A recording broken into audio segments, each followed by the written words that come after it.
రోజు ఈ కార్యక్రమం ఇది ఏ ఒక్క వ్యక్తి కోసమో ఒక్క తరం కోసమో చేస్తున్న కార్యక్రమం కాదు. సమాజంలో ఉన్న చాలా మందికి ఒక స్ఫూర్తినిచ్చే విధంగా 430 అడుగులలో ఈ దేశంలోనే అత్యధిక ఎత్తులో ఉండే అతి కొద్ది నిర్మాణాలలో ఈ మందిర కార్యక్రమం ఉండడం, అది తెలంగాణ రాష్ట్రంలో ఉండడం, ఇది తెలంగాణ రాష్ట్రానికి గర్వకారణం అని చెప్పి నేను ఈ సందర్భంగా తెలియజేయదలుచుకున్నాను. ఇంత గొప్ప కార్యక్రమం ప్రభుత్వం చేపట్టినా అంత సులువుగా అయ్యే పని కాదు. ఈరోజు ఈ కార్యక్రమం నేను ఆశిస్తున్న 36 నెలల నుంచి 42 నెలల్లో ఇది పూర్తయ్యి మళ్ళీ మనమే ప్రారంభించుకుంటాము అని నిర్వాహకులకు నా విజ్ఞప్తి. ప్రారంభోత్సవ కార్యక్రమానికి కూడా నేను తప్పకుండా వస్తాను అని చెప్పి నన్ను ఆహ్వానించాల్సిందిగా నిర్వాహకులందరికీ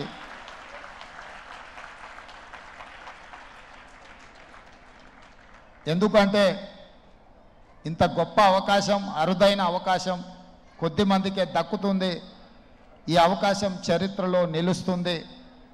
ఇలాంటి అరుదైన అవకాశాన్ని వదులుకోకుండా ముందుకు వెళ్ళాలనేది నా ఆలోచన. వాస్తవంగా 23 తారీఖు రోజు ఉండే కార్యక్రమం అనుకోని పరిస్థితుల్లో నేను ఢిల్లీ వెళ్ళాల్సి వచ్చింది. అయినా 20 తారీఖు రోజు మళ్ళీ నేనే ఈ కార్యక్రమానికి వచ్చే అదృష్టం కలిగింది అంటే ఇది నేను హాజరు అవ్వాలి అని ఆ దేవుడి సందేశం, ఆదేశం అని నేను భావిస్తున్నా. అదేవిధంగా మిత్రులు శ్రీధర్ బాబు గారు ఒక అంశాన్ని ప్రస్తావించారు. హైదరాబాద్ నగరం చుట్టూతో ఉన్న ఈ లేక్ ప్రొటెక్షన్, ఈ చెరువుల యొక్క సంరక్షణ, ఈ చెరువులు మన జీవనాధారం, మన సంస్కృతి. హైదరాబాద్ నగరంలో ప్రధానంగా 1908లో వచ్చిన వరదలు, ముఖ్యంగా 115 సంవత్సరాల క్రితం ఈ నగరం మీద వరదలు ఉప్పెనై కమ్మేసి వేలాది మంది ప్రాణాలను బలిగొన్నది. ఆనాటి పాలకుడు నిజాం సర్కార్ చెల్లించిపోయి వేలాది మంది ప్రాణాలు కోల్పోవడానికి కారణమైన ఈ వరదల్ని నియంత్రించాలి అని అంటే ఏమి చేయాలి అని ప్రపంచంలో ఉండే గొప్ప వ్యక్తులందరినీ సంప్రదించి మోక్షగుండం విశ్వేశ్వరయ్య గారిని, ప్రపంచానికే ఒక ఆర్కిటెక్ట్ అయిన మోక్షగుండం విశ్వేశ్వరయ్య గారిని నియమించడం జరిగింది.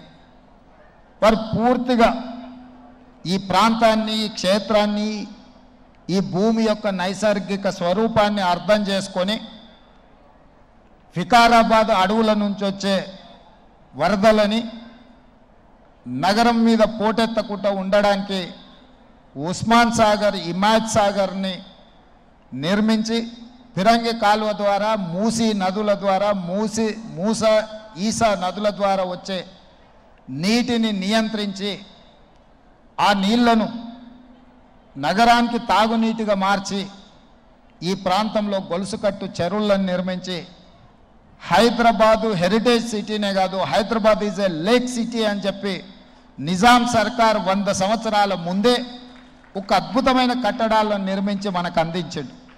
వారి వారసత్వంగా వచ్చిన ఈ కట్టడాలు మొన్న జరిగిన ఎండాకాలంలో తాగునీటి సమస్య వచ్చే కృష్ణా, గోదావరి ఎండిపోతే హైదరాబాదు నగరానికి దాహార్తి తీసింది గండిపేట, అంటే ఉస్మాన్ సాగర్, హిమాయత్ సాగర్ నుంచి ఈ నగరానికి తాగునీటిని వాడుకున్నామన్న సంగతి రాష్ట్ర ముఖ్యమంత్రి నేను చెప్పదలుచుకున్నా.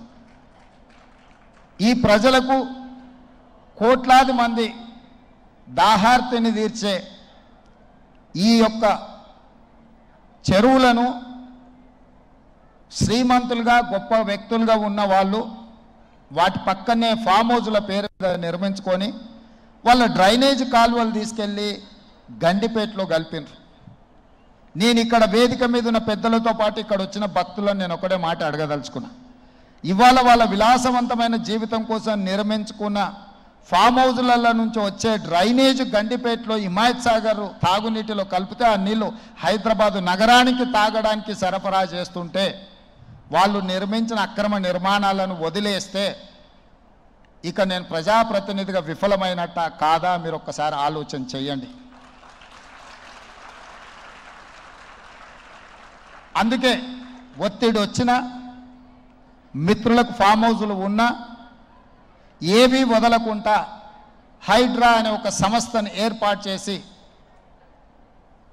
తెలియకుంటేనే ప్రజాప్రతినిధులం కొన్ని మన దినచర్యల్లో భాగంగా కొన్ని తప్పిదాలు చేస్తుంటాం. తప్పులు తెలవకుంటేనే కొన్ని తప్పులు జరిగిపోతుంటాయి. మరి ఆ ఖాతాను సవరించుకోవడానికి, ఆ బ్యాలెన్స్ షీట్ను సవరించుకోవడానికి తెలిసి కొన్ని మంచి పనులు చేయాలని నేను ప్రగాఢంగా విశ్వసిస్తున్నా, నమ్ముతున్నా.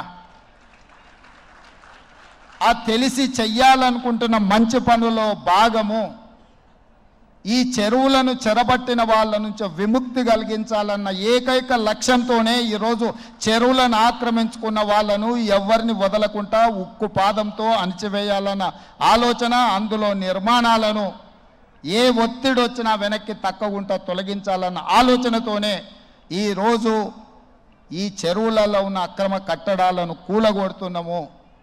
దీనికి స్ఫూర్తి భగవద్గీత అనే కురుక్షేత్ర యుద్ధ సందర్భంలో అర్జునుడు ఆయుధాలను కింద పడేసి రాజ్యం కోసం భీష్మ పితామహుడు, అదేవిధంగా కర్ణుడు, దుర్యోధనుడు, దుశ్శాసనుడు, నా సహోదరులందరూ ఆ పక్కన నించుంటే ఈ రాజ్యం కోసం వాళ్ళందరినీ సంహరించడం, వాళ్ళని సంహరించి రాజ్యాన్ని సాధించుకోవడం ద్వారా ఏమి ఉంటుంది, ఏం మనశ్శాంతి వస్తుంది అని చెప్పి అర్జునుడు యుద్ధతంత్రం నుంచి తప్పుకుంటా అన్నప్పుడు శ్రీకృష్ణ భగవానుడు బోధించిందే భగవద్గీత.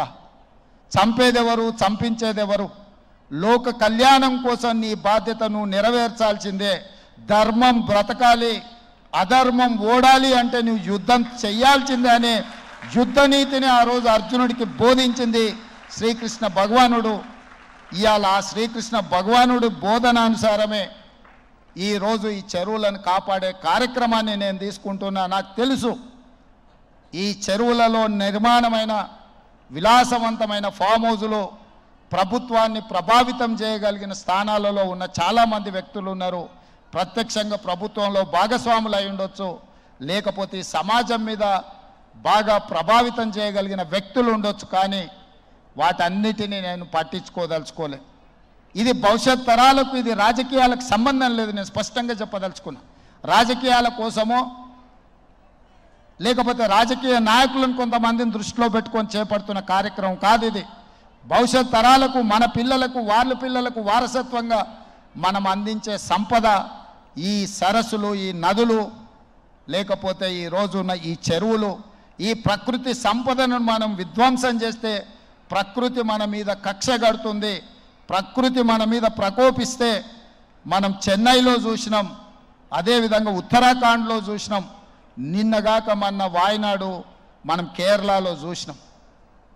ఈరోజు ఇలాంటివన్నిటిని దృష్టిలో పెట్టుకున్నప్పుడు ఈ హైదరాబాదు నగరాన్ని రక్షించుకోవాల్సిన బాధ్యత మన అందరి మీద ఉన్నది.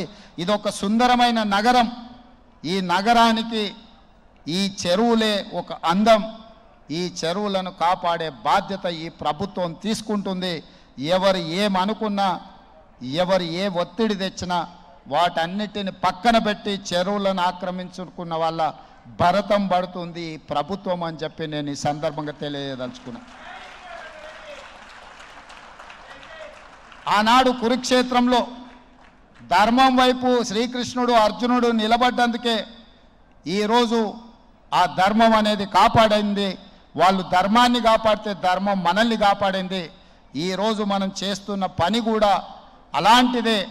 మీ అందరి సహకారం ఉండాలి. అదేవిధంగా నిర్వాహకులకు ఈరోజు విద్యకు సంబంధించి లక్షలాది మంది నిరుపేద విద్యార్థులు, ఎస్సీ, ఎస్టీ, బీసీ, మైనారిటీ, ఆర్థికంగా వెనుకబడిన వాళ్ళు ప్రభుత్వ పాఠశాలల్లో చదువుకుంటున్నారు. వాళ్ళకు సరైన భోజనం, పోషకాహారం మేము అందించే దాంట్లో కొంత అటు ఇటుగా ఉండడం వల్ల హరే కృష్ణ ఫౌండేషన్, అక్షయ పాత్ర ద్వారా వాళ్ళకు ఒక నాణ్యమైన భోజనాన్ని అందించడానికి అవసరమైన సహకారాన్ని ప్రభుత్వంతో కూడి ఒక కలిసి అక్షయ పాత్ర ద్వారా, ఈ హరే కృష్ణ పెద్దల ద్వారా ఈ రాష్ట్రంలో ఉండే లక్షలాది మంది విద్యార్థులకు ఒక మంచి పౌష్టికమైన భోజనాన్ని అందించాలన్న ఆలోచనతోని వారి సహకారం అడిగినాం. విద్య వైద్యము మా ప్రభుత్వం యొక్క ప్రాధాన్యత. ఇవాళ గ్రామీణ ప్రాంతాల నుంచి వైద్యం కోసం హైదరాబాదులో ఉస్మానియా, గాంధీ, నిజాం, అదేవిధంగా క్యాన్సర్ హాస్పిటల్స్కి సుదూర ప్రాంతాల నుంచి పేదవాళ్ళు వస్తున్నారు. ఆపత్తిలో వచ్చిన తర్వాత ఆకలి ఎలా తీరాలనో వాళ్ళకి తెలీదు. ప్రభుత్వం నిర్వహిస్తున్న కార్యక్రమాలు వాళ్ళకి చేరడానికి కొంత ఇబ్బందికరమైన పరిస్థితి ఉంది. అందుకే నిర్వాహకులకు మధు పండిత్ జీ గారిని I have requested to accept this Osmania, Gandhi, NIMS and cancer hospital, wherever the needy people are there. I need your support to serve their food.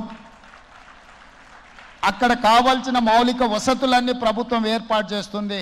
వాటిని నిర్వహించడం, ఒక నాణ్యమైన భోజనాన్ని వాళ్ళకు అందించడానికి మీ వైపు సహకారం ఉండాలి. మీరు మేము కలిసి ఈ ప్రభుత్వాన్ని ముందుకు తీసుకెళ్తే నిజంగా ప్రజలకు అవసరాలను తీర్చే అవకాశం ఉంటుంది. తప్పకుండా హరే రామ హరే కృష్ణ సంస్థ నుంచి చేపట్టే ప్రతి కార్యక్రమానికి మా ప్రభుత్వం వైపు నుంచి సంపూర్ణంగా మద్దతు ఉంటుంది. ప్రభుత్వం చేపట్టే పథకాలలో కూడా అవసరమైన దగ్గర మీ సహకారాన్ని మేము ఆశిస్తున్నాం. మీ సహకారం ఉంటే ఈ ప్రభుత్వం ఒక ఆదర్శమైన రాష్ట్రంగా తెలంగాణ రాష్ట్రాన్ని తీర్చిదిద్దుతుందని తెలియజేస్తూ మరొకసారి భక్తులకు, దాతలకు, నిర్వాహకులకు అభినందనలు తెలియజేస్తూ, దాతలు వీలైనంత మేరకు ఈ హరే కృష్ణ ఫౌండేషన్కి మీరు సహాయం అందిస్తే అది పేదలకు చేరుతుంది. పేదలకు మీరు అందించాలనుకున్న ఏ కార్యక్రమైనా వీరి ద్వారా చేరుస్తే తప్పకుండా పేదలకు చేరుతుందని సంపూర్ణంగా నేను విశ్వసిస్తున్నా. ఈ కార్యక్రమాన్ని కొనసాగించాల్సిందిగా కోరుకుంటూ మీ అందరి దగ్గర సెలవు తీసుకుంటున్న మిత్రులారా, ధన్యవాదాలు.